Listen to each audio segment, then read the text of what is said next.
21वीं सदी, कलयुग का ये समय जहाँ दोगलापन अपने चरम पे था। वहीं पर सार्थक नामक किस बालक ने, जिसका 12वीं का रिजल्ट कुछ घंटे पहले ही आया, पता चला कि सार्थक नामक किस बालक ने पूरे देश में सबसे ज्यादा अंक लाके तहलका मचा दिया।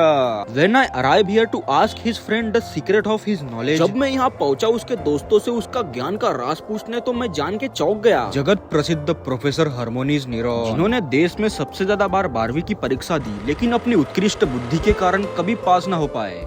जब प्रोफेसर हार्मोनीज को सार्थक की इस बात का पता लगा, तो वो तुरंत खोजबीन करने निकल पड़े। His friend said, I won't expect from सार्थक what he was done।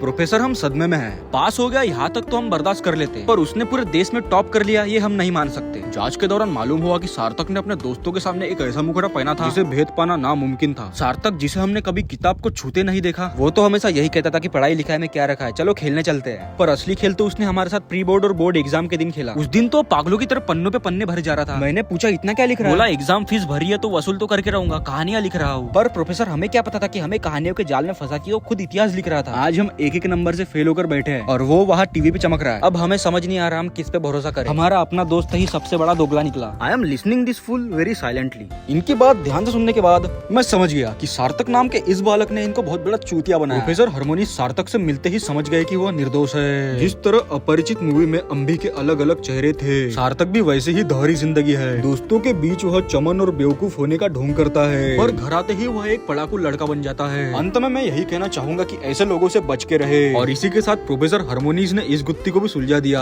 पर खुफिया सूत्रों से पता चला है कि प्रोफेसर हार्मोनीज फिर एक बार 12वीं के एग्जाम में फेल हो गए।